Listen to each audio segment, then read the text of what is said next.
O Saber Direito desta semana é sobre direito previdenciário. As aulas falam sobre a Seguridade Social na Constituição de 88, financiamento e custeio da Seguridade Social. As aulas são ministradas pelo professor Carlos Mendonça.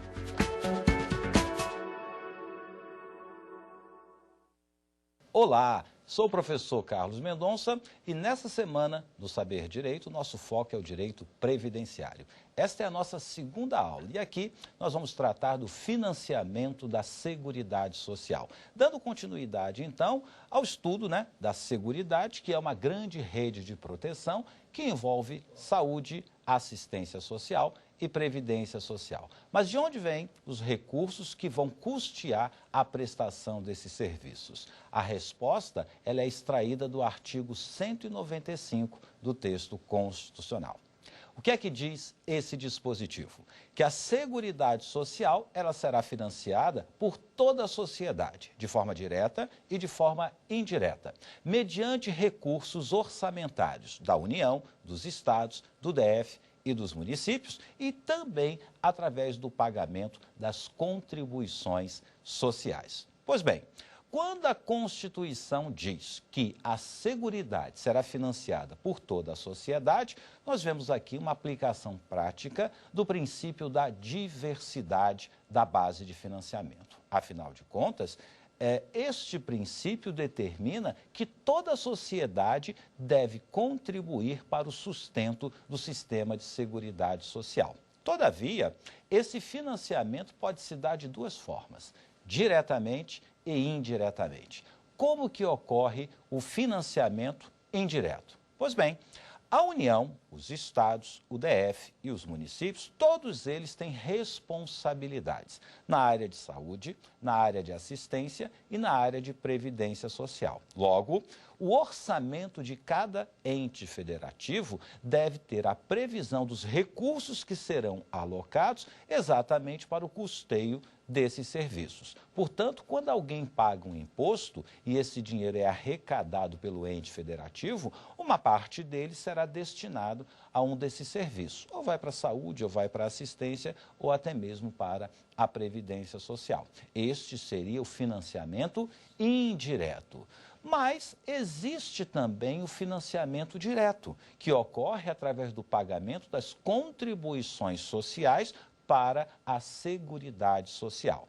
Nós até já falamos para vocês que no artigo 201 da Constituição, o sistema previdenciário é um sistema contributivo, de modo que, para que você tenha direito a auferir um benefício previdenciário, você deve pagar uma contribuição para o sistema previdenciário. Como você paga para ter direito a um benefício, aí a gente afirma que o financiamento é direto. Por outro lado, quando você busca um serviço de saúde ou até mesmo a assistência social, não há necessidade de um pagamento específico para que você tenha direito a esses benefícios. Por essa razão que a gente fala, saúde e assistência social não são sistemas contributivos, porque você não precisa pagar uma contribuição para que tenha acesso a esses benefícios. Mas, para que você obtenha um benefício previdenciário, você deve pagar a contribuição para a Previdência Social, em respeito ao comando que emerge da Constituição, que afirma categoricamente que a Previdência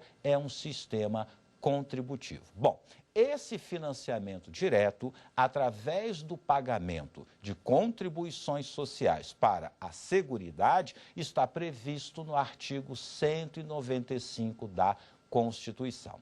Esse dispositivo, ele afirma a Seguridade, financiada por toda a sociedade, direta ou indiretamente, através de recursos dos entes federativos e mediante o pagamento das seguintes contribuições. A própria Constituição, ela nos apresenta um elenco de contribuições sociais que efetivamente serão criadas pela legislação ordinária. Em nenhum momento a Constituição cria uma contribuição para a Seguridade. Ela apenas prevê a possibilidade de cobrança. E a primeira contribuição para a Seguridade prevista neste artigo 95, ela é direcionada à empresa, ao empregador ou à entidade equiparada. Tá? Então, estes seriam os contribuintes da nossa primeira contribuição. Basicamente, são empregadores. Às vezes, você está no ramo empresarial e, obviamente, você funciona como um empregador. Mas também existem situações em que você, mesmo não estando no mercado econômico, você pode ter pessoas trabalhando para você. A exemplo de um condomínio residencial. Não tem ali atividade lucrativa, não tem atividade comercial. No entanto, essa entidade condominial, ela tem empregados e, obviamente, deve verter contribuições para o sistema. Por isso que a redação do inciso 1 do artigo 95, ela é bem abrangente.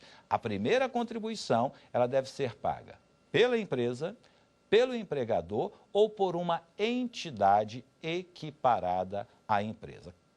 Caso você tenha curiosidade em saber o que seria uma entidade equiparada à empresa, você pode ir até o artigo 15 da Lei 8.212 de 91 e ela vai explicar direitinho o que é uma entidade equiparada à empresa. Mas quais seriam, então, as contribuições a cargo do empregador? Como eu disse, o artigo 195, inciso 1, ele nos dá 3 situações que envolvem o fato gerador de uma contribuição para a Seguridade Social. A primeira incide sobre a folha de pagamento. Segundo, então, esse dispositivo, a empresa, o empregador ou entidade equiparada à empresa deve recolher uma contribuição sobre a folha de salários, tá, e demais rendimentos do trabalho pagos a qualquer título à pessoa física que lhe preste serviço com ou sem vínculo empregatício. Bom, desse dispositivo nós podemos extrair várias conclusões. A primeira, a empresa deve recolher uma contribuição sobre a folha de pagamento. Na verdade, quando se diz folha de pagamento, envolve um pagamento feito a qualquer tipo relacionado à prestação de um serviço. Pouco importa o nome que foi dado ao pagamento. O que importa é que, em troca da prestação de um serviço, alguém recebeu determinado valor de uma empresa e esse valor vai compor a folha de pagamento desta empresa. E em cima dessa folha de pagamento, a empresa deve recolher uma contribuição para o sistema de Seguridade Social. O mesmo dispositivo, ele é claro ao afirmar que não importa se há ou não vínculo empregatício. Recebeu dinheiro de uma empresa, este valor, que eu posso chamar de salário, vai compor a folha de pagamento. Então, você imagine, por exemplo, que uma empresa tem um determinado número de empregados. A remuneração desses empregados vai compor a folha de pagamento desta empresa. Todavia, em determinado mês, esta empresa recebeu os serviços de um profissional autônomo, por exemplo, um advogado. E o advogado cobrou ali, digamos, R$4.000 para prestar um serviço naquele mês àquela empresa. Esse valor recebido pelo empregado, pelo advogado, que não é um empregado desta empresa, vai compor a folha de pagamento desta empresa. E em cima desta folha de pagamento, a empresa vai recolher um determinado percentual, que segundo a dicção do artigo 22 da Lei 8.212, o percentual ele é de 20%. Essa é uma regra geral. Mas vocês devem estar lembrados da nossa primeira aula, onde nós tratamos dos princípios que regem a Seguridade Social. Um dos princípios é exatamente a equidade na forma de participação no custeio. Esse princípio permite que a cobrança seja diferenciada. Por esta razão, a maioria das empresas recolhe 20% sobre a folha de pagamento. No entanto, se a empresa for do sistema financeiro, a cobrança ela é diferenciada. O sistema financeiro deve recolher um adicional de 2,5%, totalizando 22,5%. Essa seria, então, a contribuição da empresa, do sistema financeiro, para o sistema de Seguridade Social. Mas não termina por aí. A empresa, além de recolher o percentual de 20%, se for sistema financeiro 22,5%, ainda deve recolher um adicional para o custeio dos benefícios decorrentes de acidente do trabalho. E aí vai depender do risco daquela atividade. Quanto maior o risco de acidente, maior é o adicional que a empresa deve recolher. De modo que o recolhimento para o custeio dos benefícios acidentários pode ser de 1%, de 2% ou de 3%. Tudo a depender se o risco daquela atividade é leve, é médio ou é um risco alto. E aqui a gente tem uma explicação de por que nem todo trabalhador tem direito às prestações previdenciárias decorrentes do acidente do trabalho. Então vamos lá. Se uma empresa deve recolher sobre a folha um adicional para o custeio dos benefícios acidentários, obviamente, só vai ter direito a prestações acidentárias quem presta serviço a uma empresa. Essa é uma verdade parcial. Por quê? O empregado, obviamente, presta serviço a uma empresa, tem direito a benefícios acidentários. O avulso, ele também pode prestar serviço a uma empresa e, por esta razão, também teria direito a prestações acidentárias. O grande motivo é a empresa, ela paga uma contribuição exatamente para custear os benefícios acidentários. Por outro lado, existem outras categorias que também têm direito às prestações acidentárias, a exemplo de uma empregada doméstica. Desde a edição da Lei Complementar 150 de 2015, os domésticos passaram a ter direito às prestações acidentárias exatamente porque o empregador doméstico agora também tem que recolher um adicional para o custeio das prestações previdenciárias acidentárias. E aí, até aqui, nós temos o empregado, o avulso e a empregada doméstica como destinatários de prestações acidentárias. Mas ainda falta um, que é o segurado especial. Então, na verdade, apenas 4 segurados do sistema previdenciário se beneficiam de prestações acidentárias. O empregado, o avulso, o empregado doméstico e o segurado especial. Mas como ficam, então, os demais segurados? Aqueles que não recebem as prestações acidentárias. Bom, sobraram, então, 2. O segurado facultativo e o contribuinte individual. Eles não são destinatários de prestações acidentárias exatamente porque não há um custeio específico desses benefícios. Mas isso em nada prejudica. Por quê? Qual a vantagem, se eu posso usar essa expressão, de alguém que sofre um acidente do trabalho? Basicamente, são 2 vantagens. A primeira é a estabilidade no emprego.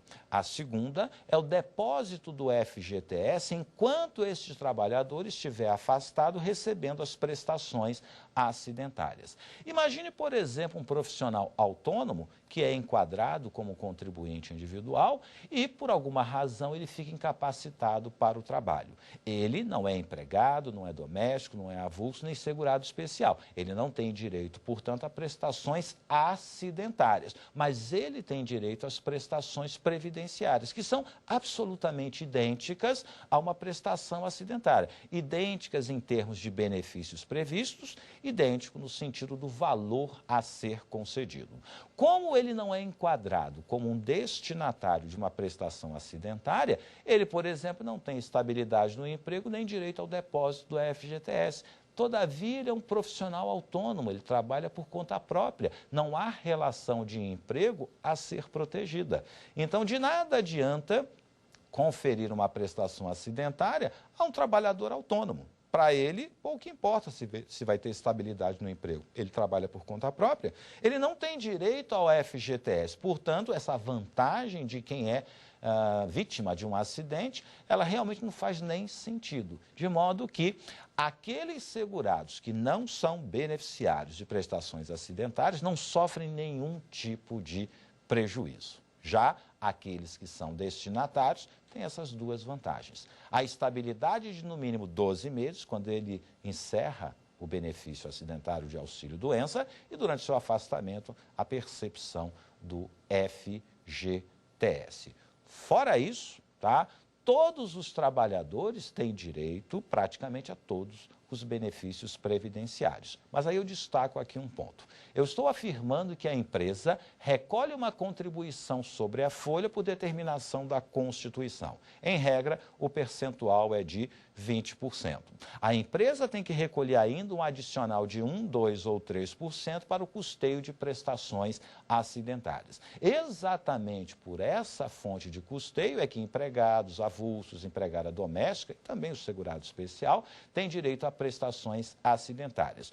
O facultativo e o contribuinte individual, que não são beneficiados por benefícios acidentários, eles não precisam custear especificamente esse benefício. Então, não há necessidade do pagamento desse adicional. Então, fica resumido assim: contribuinte individual e facultativo não sofrem acidente do trabalho, não têm direito a prestações acidentárias. Por outro lado, eles também não precisam contribuir especificamente para o recebimento desses benefícios. Podemos concluir que, para eles, o sistema contributivo é até mais benevolente, já que não há necessidade do acréscimo de 1, 2 ou 3%.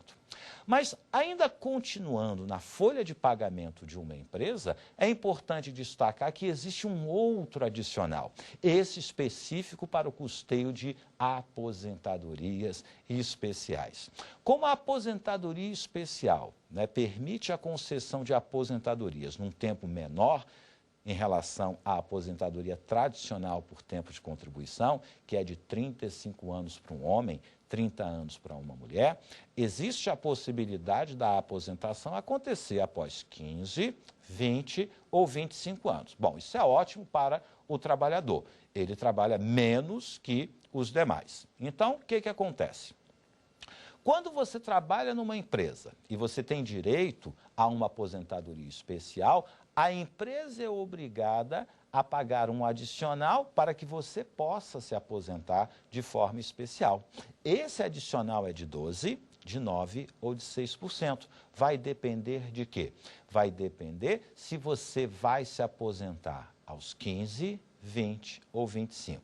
Se você se aposenta após 15 anos, e isso é possível para quem exerce atividade subterrânea em Minas, significa que você está contribuindo 20 anos a menos que um outro trabalhador que vai se aposentar aos 35. Eu tenho que ter uma compensação financeira para o sistema previdenciário. E isso ocorre através do pagamento de um adicional de 12%. A empresa deve pagar 12% da remuneração deste trabalhador para que o sistema previdenciário conceda a aposentadoria após 15 anos. Caso a aposentadoria especial seja concedida após 20 anos, e isso também é possível, aí a empresa deve pagar um adicional um pouco menor, de apenas 9%. E, para a grande maioria de destinatários de aposentadoria especial, cuja aposentadoria é concedida aos 25 anos, a empresa deve pagar um adicional de apenas 6%. Só que há um pequeno detalhe. Enquanto o adicional para o custeio das prestações acidentárias recai sobre toda a folha de pagamento de uma empresa, o adicional para o custeio da aposentadoria especial incide exclusivamente sobre a remuneração daquele trabalhador que tem direito à aposentadoria especial. Portanto, não é um adicional, digamos, muito custoso para as empresas. Até porque somente empresas que possuem trabalhadores com direito à aposentadoria especial é que terão que pagar esse acréscimo. Até aqui, então, nós vimos que, dentre as contribuições sociais voltadas para a Seguridade Social, a empresa ela deve recolher uma contribuição sobre a folha. Uma contribuição de 20%, acrescida de um percentual voltado para as prestações acidentárias, de 1%, de 2% ou 3%, depende do risco de acidente do trabalho, e a empresa também deve pagar um adicional para o custeio das aposentadorias especiais de 12%, de 9% ou de 6%. Aí depende quanto tempo o trabalhador tem que trabalhar para se aposentar de forma especial. Todas essas contribuições serão vertidas para a Seguridade Social. Todavia, a folha de pagamento, ela também serve como base de cálculo, por exemplo, para o custeio do Sistema S, para o custeio do salário educação. Então, ó, a folha de pagamento atualmente ela é extremamente assoberbada em razão dessas contribuições sociais que sobre ela incidem. Algumas vão para a Seguridade, outras vão para outros sistemas tão importantes quanto a educação ou o Sistema S. Mas ainda dentro do artigo 195, existem outras bases de cálculo que devem ser suportadas pela empresa. Ela não vai pagar apenas a contribuição sobre a folha de pagamento. Ela também paga uma contribuição sobre a receita ou o faturamento e outra incidente sobre o lucro. Aliás, essa que é incidente sobre o lucro representa até um tipo de bis in idem, porque a base de cálculo é praticamente a mesma do imposto de renda. Mas isso é possível exatamente por conta da autorização constitucional. Então, a empresa ela deve recolher para os cofres da Seguridade Social uma contribuição sobre a folha, uma sobre a receita ou faturamento e uma outra sobre o lucro. Tranquilo? Vamos ver então uma pergunta para testar o conhecimento de vocês.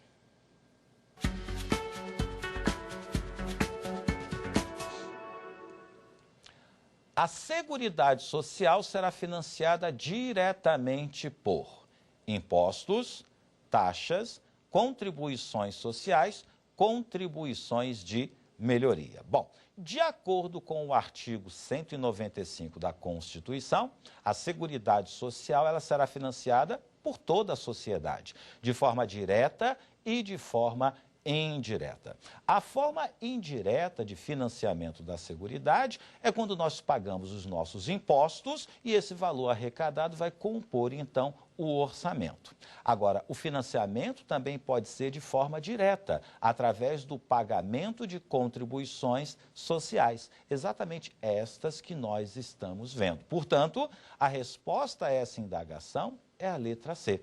As contribuições sociais representam o financiamento direto da Seguridade Social. Bom, voltando então aqui para o artigo 195, que versa exclusivamente sobre o financiamento da Seguridade Social. Nós vimos a primeira base de cálculo, tá? Que foi a folha de pagamento. Depois tem a receita e faturamento, por fim, a contribuição sobre o lucro. Tudo isso é suportado por empresas, por empregadores e entidades equiparadas à empresa. A segunda contribuição social prevista para a Seguridade, ela incide sobre os trabalhadores e demais segurados da Previdência Social. Você vai encontrá-lo, então, no inciso 2 do artigo 195 do texto constitucional. Os trabalhadores, eles devem recolher uma contribuição para a Seguridade Social. Mas por que além do trabalhador, a Constituição fala demais segurados da Previdência? Por uma razão extremamente simples, por conta do segurado facultativo. Afinal de contas, o segurado facultativo, ele pode, se quiser, aderir à proteção previdenciária e, diante desta adesão, ele deve contribuir para o sistema. A única pessoa que é excluída dessa parte contributiva é o aposentado e o pensionista do regime geral de Previdência Social. Aliás, a Constituição é expressa nesse sentido. Existe uma contribuição do trabalhador e dos demais segurados da Previdência, mas não deve incidir contribuição sobre aposentadorias e pensões do regime geral de Previdência Social. No entanto, duas observações devem ser feitas. A primeira observação: a Constituição dá essa imunidade exclusivamente para aposentados e pensionistas do regime geral de Previdência Social, do INSS. Portanto, esta imunidade ela não vai ser aplicada aos servidores públicos aposentados e pensionistas. Aliás, pelo contrário, tanto o aposentado servidor quanto a pensionista de um servidor devem contribuir, ainda que na inatividade. O servidor público, ele contribui enquanto estiver em atividade e ele continua contribuindo mesmo após a aposentação. O mesmo se aplica a pensionista. E o valor, o percentual dessa contribuição é o mesmo dos trabalhadores da ativa. No âmbito federal, atualmente, é de 11%, mas nada impede que esse percentual seja elevado. Já os aposentados e pensionistas do regime geral de previdência, eles estão isentos. Há uma imunidade que é conferida pela Constituição. Agora, a segunda observação é que mesmo que você seja um aposentado do INSS, imune, portanto, à contribuição previdenciária, caso retorne ao trabalho, você deve contribuir, não sobre a sua aposentadoria, e sim sobre os ganhos que você está tendo por ter retornado à atividade. Curiosamente, se você é um aposentado e você volta a trabalhar e, portanto, volta a contribuir, você não vai ter direito a quase nenhuma prestação previdenciária. Imagine, portanto, então, que o aposentado voltou a trabalhar, carteira assinada, tudo certinho, e durante o curso da prestação de serviço, ele fique doente. Gravemente doente e precisa ficar afastado da atividade por alguns meses. Ele não vai ter direito a um auxílio-doença, porque a legislação, lá no artigo 18, parágrafo 2º da Lei 8.213, ela é expressa ao afirmar: o aposentado do regime geral de previdência social que retornar à atividade ou nela permanecer, ele deve contribuir para o sistema. No entanto, ele só vai ter direito a duas prestações. Ele tem direito à reabilitação profissional e tem direito ao salário família. Podemos até agregar uma terceira prestação por força do texto constitucional. Teria direito também ao salário maternidade. Então, funciona da seguinte forma: aposentados e pensionistas do regime geral de previdência social estão isentos da contribuição previdenciária. No entanto, se exercerem uma atividade, eles devem contribuir. Mas, em razão dessa contribuição, eles não têm direito a prestação alguma da Previdência, a não ser a reabilitação profissional, o salário família e o salário maternidade. O mesmo acontece com um aposentado servidor público. Ele já está contribuindo mesmo na inatividade. No entanto, se por acaso ele voltar à atividade, digamos, na iniciativa privada, ele tem que contribuir para o sistema previdenciário. Mas aqui nós estamos falando de dois regimes absolutamente diferentes. Pois bem, existe um financiamento direto que é custeado pelo trabalhador.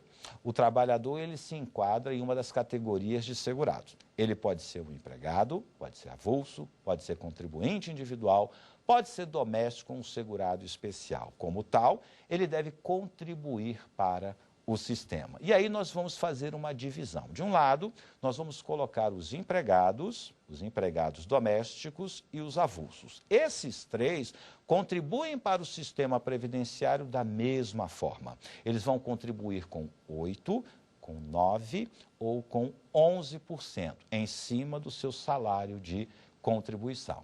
Do outro lado, nós vamos ter os demais segurados, cada um com as suas características peculiares. O contribuinte individual e o facultativo, eles contribuem com um percentual de 20%. Aí depende. O contribuinte individual em cima do valor auferido no mês e o facultativo, o valor por ele declarado. Esses valores têm limitações mínima e máxima. Não pode contribuir abaixo do salário mínimo, nem pode contribuir acima do teto previdenciário. E aí, dentro deste intervalo, a contribuição vai ser de 20%. Bom, por que a contribuição de individual e facultativo ela é maior que a contribuição de empregados, domésticos e avulsos? A razão é simples. Enquanto doméstico, empregado e avulso contribuem e a empresa também contribui, ou o empregador doméstico contribui, o individual, ele sustenta sozinho o seu benefício. Não há um contratante, um empregador, que também vai recolher contribuição sobre a folha. Por isso que antigamente ele era até chamado de contribuinte em dobro. Por isso a sua contribuição é maior de 20%. No entanto, seguindo essa lógica, existe a possibilidade de alguém que trabalha por conta própria, na condição de autônomo, em determinado momento, em determinado mês, prestar serviço a uma empresa. A partir do momento que um autônomo presta serviço à empresa, a sua remuneração ela vai compor a folha de pagamento dessa empresa. A empresa vai pagar o percentual de 20% e apenas nessa situação é que a contribuição do individual deixa de ser de 20% e cai para 11%. Portanto, na verdade, o contribuinte individual ele tem duas alíquotas. Se trabalha por conta própria, é de 20%. Se ele presta serviço a uma empresa, ela cai para 11%. O facultativo, a contribuição é de 20% por um valor por ele declarado. Todavia, existe uma possibilidade prevista na Constituição relacionada ao sistema de inclusão previdenciária. O que isso significa? Bom, da mesma forma que existem grandes empresas e pequenas empresas, e em razão disso uma diferenciação no aspecto contributivo, o sistema previdenciário também faz essa diferenciação. Existe a forma de pagamento das contribuições do regime geral e existe um sistema simplificado, como se fosse uma microempresa. Para aqueles que têm a possibilidade de aderir ao sistema simplificado, a contribuição ela é reduzida.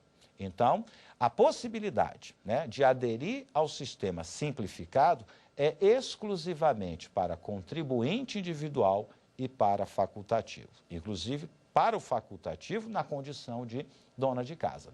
Qual é a vantagem de você recolher no sistema simplificado? A contribuição ela é extremamente reduzida. Lembre-se, contribuintes individuais e facultativos recolhem 20%. Mas, se o contribuinte individual aderir ao plano simplificado, a sua contribuição passa a ser de 11%. E o mesmo acontece com o facultativo, apenas para lembrar. Facultativo é aquele que não trabalha. Caso um facultativo queira aderir ao plano simplificado, ele também vai recolher 11%, tudo isso em cima de um salário mínimo. E ainda existe uma outra hipótese. Caso o contribuinte individual se transforme em microempreendedor individual, MEI, aquela contribuição que era de 20% caiu para 11%, vai cair mais ainda. Vai ser de apenas 5% sobre o salário mínimo. Essa é a notícia boa, é a forma de contribuir com um percentual menor.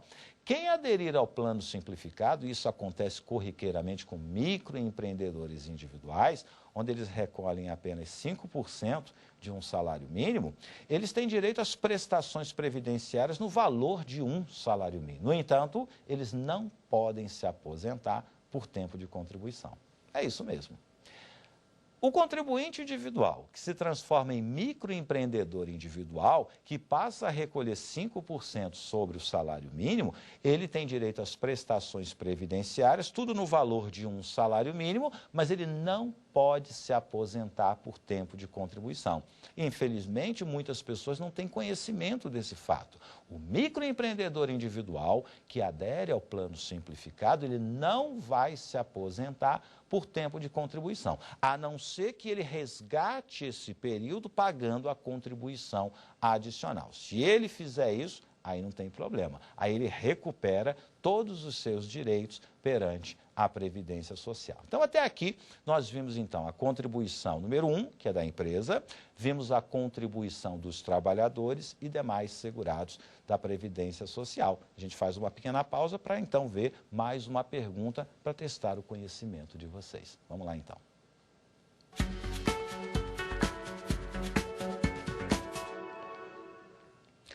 Qual a principal fonte de custeio da Previdência?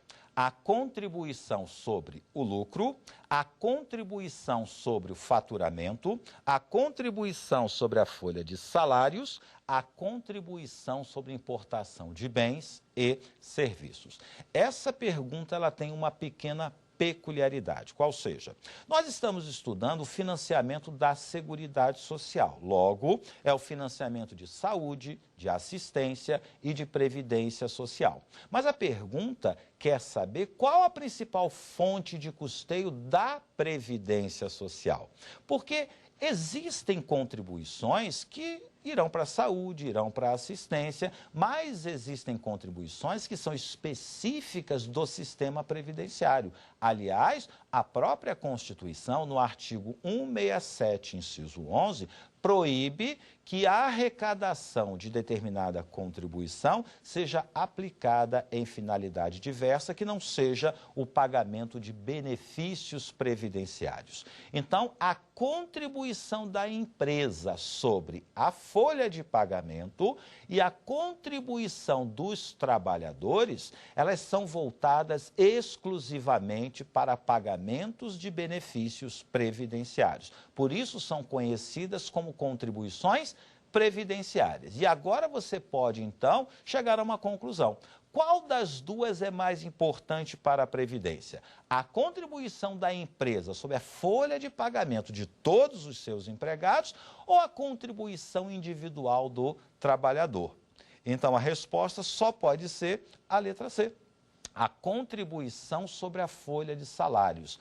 Esta é a principal fonte de financiamento da Previdência.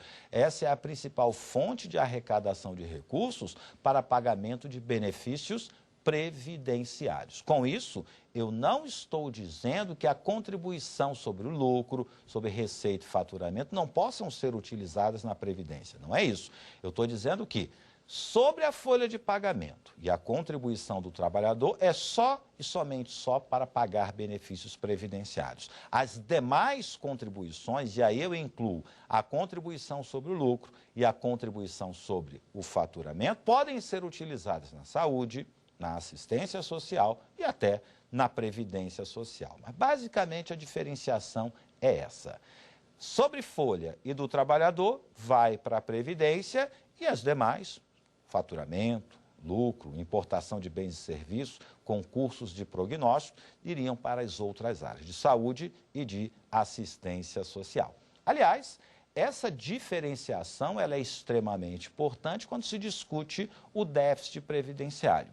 Muitas pessoas alegam que não há um déficit previdenciário e demonstram essa afirmação com um pequeno equívoco. Qual é o equívoco? É que imaginam que todas as contribuições para a Seguridade poderiam ir para a Previdência. Não, existem 3 sistemas que dependem de recursos: a saúde, a assistência e a Previdência Social.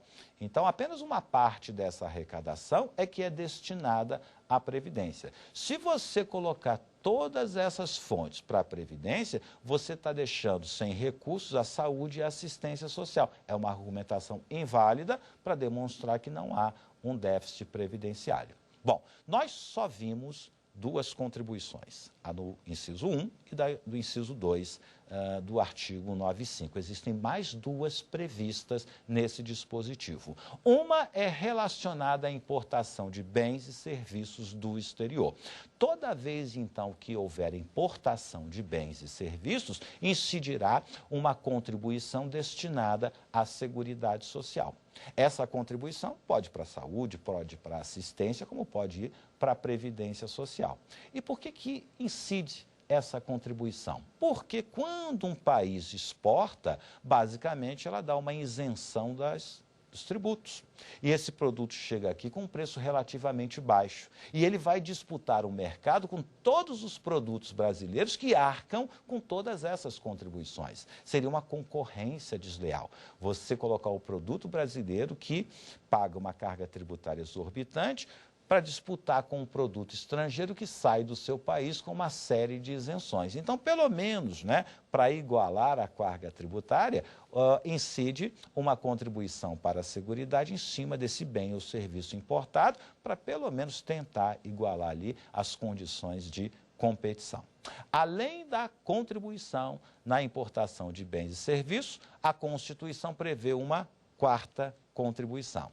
É aquela que incide sobre concursos de prognósticos. O concurso de prognóstico, ele é diferente de um jogo de azar, até porque o jogo de azar, ele é proibido. O prognóstico significa que, dependendo do conhecimento do apostador, ele pode antever o resultado. Por exemplo, se você quiser apostar numa loteria esportiva e você for um bom conhecedor de futebol, jogando dois times, por exemplo, do meu estado, Rio de Janeiro, Flamengo e Fluminense. Você entende de futebol e você quer fazer o prognóstico dessa partida. O que é o óbvio? Vai ganhar o melhor time. E qual é o melhor time nessa situação? O meu, claro, o Fluminense. Então eu vou assinalar que o Fluminense sairá vencedor. Isso não é jogo de azar, isso é apenas um prognóstico decorrente do meu conhecimento sobre futebol. Obviamente vocês perceberam que eu não entendo nada de futebol para fazer uma previsão como essa. Mas sim, existe uma contribuição voltada para a seguridade decorrente de jogos, de sorteios, de mega-sena, de telecena. Tudo isso tem uma parte, é destinado então para a seguridade, não tudo, tá? Vai para futebol, vai para o crédito educativo, vai para o sistema penitenciário, uma parte vai sim para a seguridade social. Pois bem, então a Constituição ela prevê 4 fontes de financiamento para a seguridade como um todo. Uma contribuição da empresa sobre folha, receita, faturamento e lucro, uma contribuição do trabalhador, uma sobre concursos de prognósticos e uma outra na importação de bens e serviços. A Constituição não criou essas contribuições, elas dependem de lei para que sejam efetivamente cobradas. E essa cobrança ela vai sofrer um balizamento de acordo com outras determinações da Constituição, notadamente aquelas que estão previstas nos parágrafos do artigo 195. E é isso que nós vamos ver a partir de agora. Vamos lá então.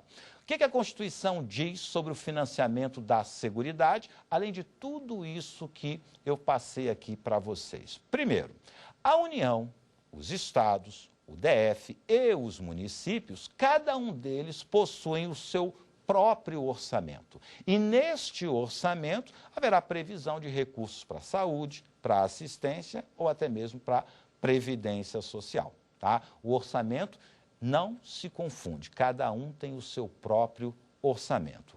Ademais, quando a gente fala de seguridade social, nós estamos falando de 3 subsistemas: da saúde, da assistência e da previdência. Existe um orçamento da seguridade, mas esse orçamento da seguridade ele é confeccionado de forma conjunta pelas 3 subáreas, pela assistência, pela previdência e pela saúde. Aparece no orçamento a seguridade social, mas cada subsistema participou então da sua confecção. Tranquilo? Bom, ainda relacionado ao financiamento da seguridade, há um dispositivo extremamente importante no artigo 95. E ele diz que a pessoa jurídica em débito com a Seguridade Social não pode contratar com o poder público, nem dele receber incentivos ou benefícios fiscais. Por isso que, quando uma empresa participa de uma licitação com o Estado, ela deve apresentar a sua certidão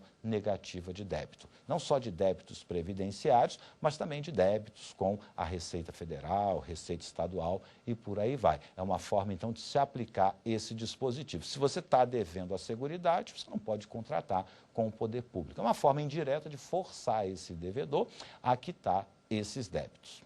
Um outro dispositivo extremamente importante tem a ver com a criação de novas fontes de custeio. A Constituição não criou, ela apenas fez a previsão de que pode existir uma contribuição sobre folha, receita e faturamento, lucro do trabalhador, importação de bens e serviços e concursos de prognósticos. Tá? Efetivamente, essas contribuições devem ser criadas pela legislação infraconstitucional.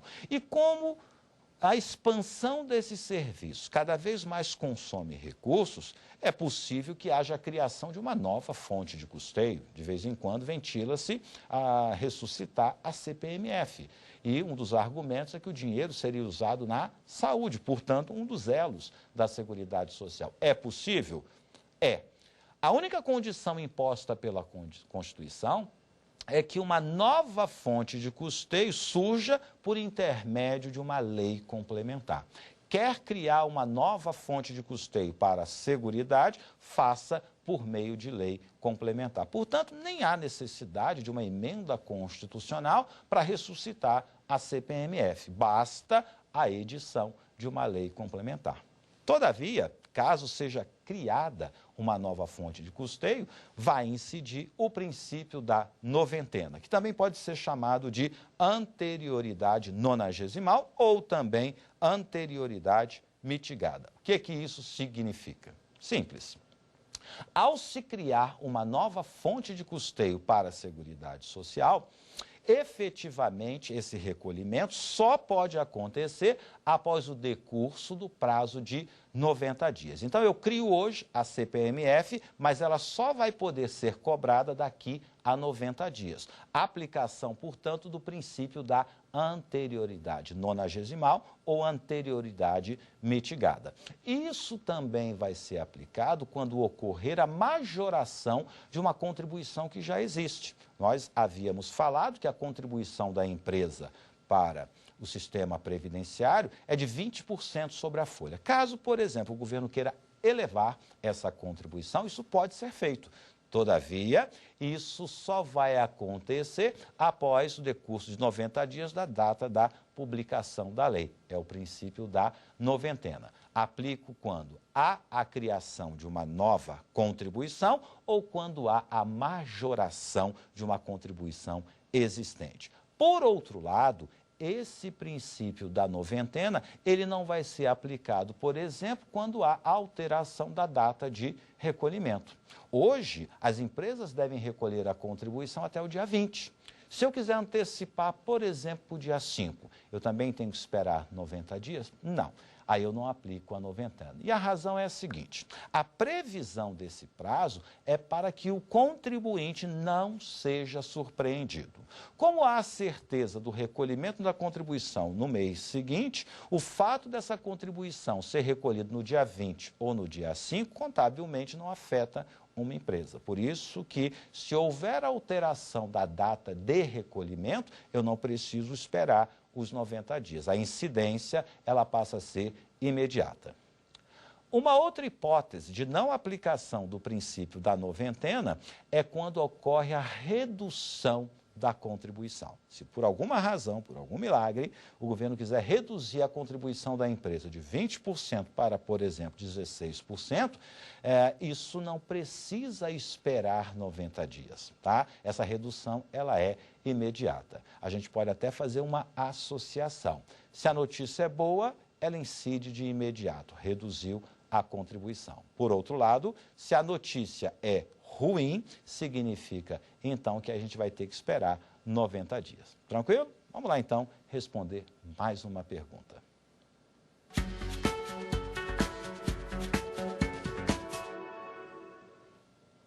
Qual sistema da Seguridade Social é contributivo?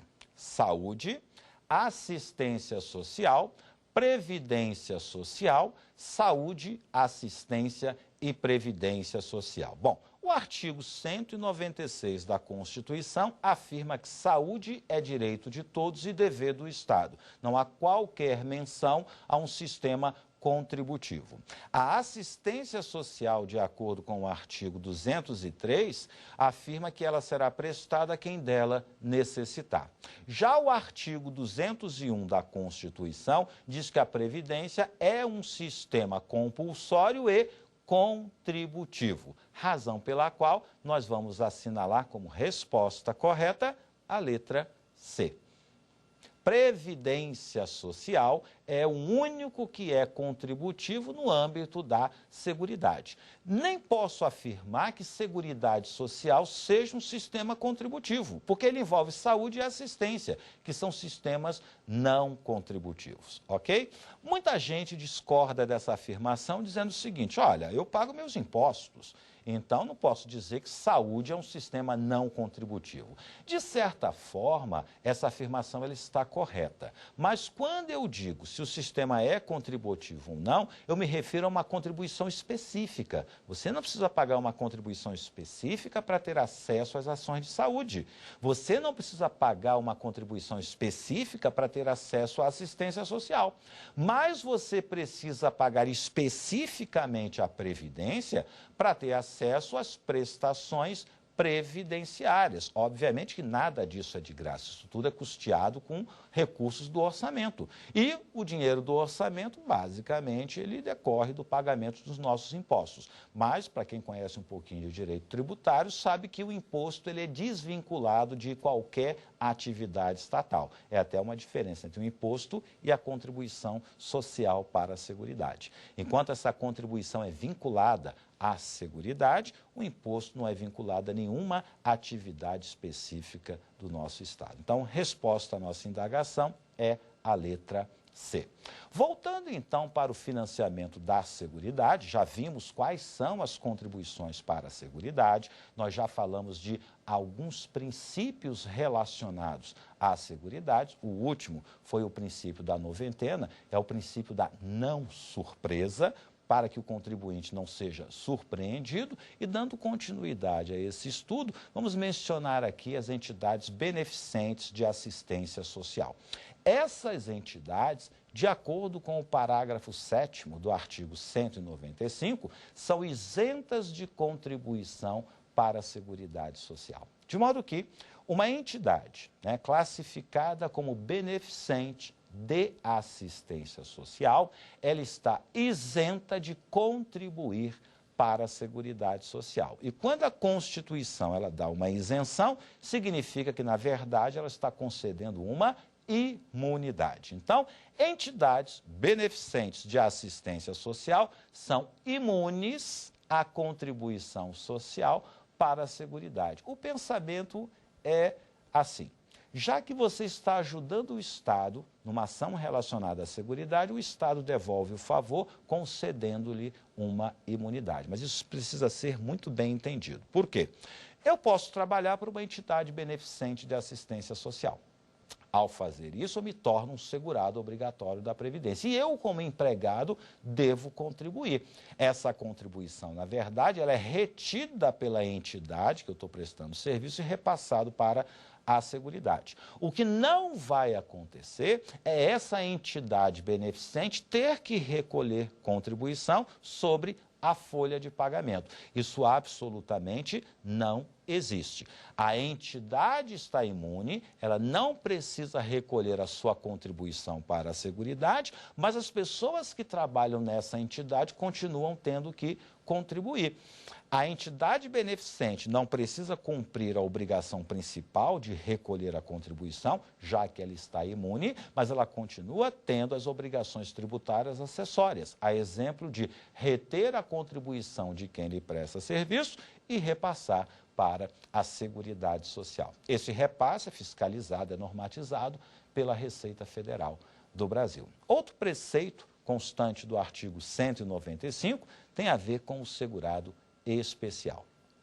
O segurado especial é o único que a Constituição expressamente estabeleceu qual seria a metodologia de cálculo da sua contribuição.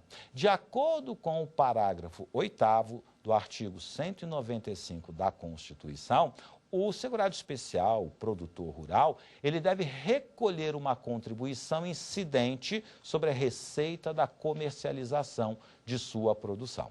Então, toda vez que um segurado especial comercializar a sua produção, significa que ele deve recolher uma contribuição para o custeio do sistema previdenciário. É o único segurado, portanto, que tem a sua contribuição regulamentada no texto constitucional. Todos os outros, todos os demais, a sua contribuição ela é disciplinada na legislação infraconstitucional. Bom, ainda no âmbito do artigo 195, a Constituição diz que é proibido conceder perdão, remissão ou anistia de dívidas com o sistema previdenciário, num valor que vai ser previamente determinado em uma lei complementar. Então, o dia que surgir essa lei complementar, está expressamente proibido pelo texto constitucional que seja concedida um perdão de uma dívida com o sistema previdenciário. Outro dispositivo interessante, ainda constante do artigo 95, tem a ver com a reforma tributária. Olha que interessante. Quando você tributa a folha de pagamento de uma empresa, indiretamente você está tributando o emprego. Quanto mais gente uma empresa contratar, mais ela paga de contribuição para a Seguridade. É como se esse sistema contributivo punisse aquelas pessoas que mais contratam, que são as empresas. Ciente, digamos, dessa anomalia, o texto constitucional afirma que é possível substituir a contribuição sobre a folha por uma contribuição maior sobre receita e faturamento. Isso seria até mais lógico. Por quê? Se eu tributo a folha e determinado segmento econômico entra em declínio, a empresa vai vender menos, vai arrecadar menos. No entanto, a sua folha de pagamento continua intacta, recebendo a mesma carga tributária. Isso seria injusto, porque qual é o pensamento do empresário? Já que eu estou vendendo menos, eu tenho que reduzir o meu custo, E um dos custos é exatamente o número de trabalhadores. Então, em crise, uma das primeiras providências que a empresa toma é demitir funcionários, até para reduzir a folha e, consequentemente, a contribuição para a Seguridade Social. Com essa possibilidade prevista na Constituição, ou seja, substituir a contribuição sobre a folha por uma maior sobre receita e faturamento, há uma razoabilidade nesse preceito. Por quê? Qual é a lógica? Se eu vendo mais, eu aumento o meu faturamento. E aí aumenta a minha contribuição.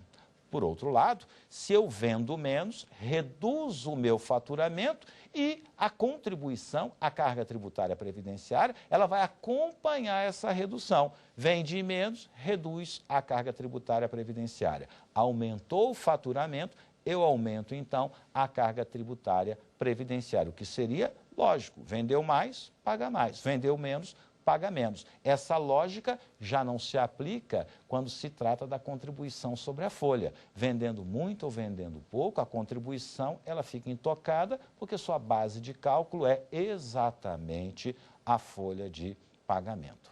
Bom, e para finalizar, esse artigo 95, reforçando o princípio da equidade na forma de participação no custeio, expressamente prevê que as empresas podem ter uma cobrança diferenciada em razão de alguns fatores. O que é que permite que a cobrança de uma empresa seja diferenciada? A atividade econômica por ela desenvolvida, o porte da empresa, a utilização intensiva de mão de obra e a condição estrutural do mercado. A gente fica por aqui, mas os convida para a nossa próxima aula, onde nós vamos continuar falando do custeio do sistema de Seguridade Social, só que dessa vez no âmbito da legislação infraconstitucional, ou seja, a Lei 8.212. Até lá, um forte abraço. Quer dar uma sugestão de tema para os cursos do Saber Direito? Então mande um e-mail para a gente, saberdireito@stf.jus.br, ou entre em contato pelo nosso WhatsApp. O número é esse que aparece na sua tela. Você também pode estudar pela internet. É só acessar tvjustiça.jus.br ou rever as aulas no nosso canal do YouTube, TV Justiça Oficial.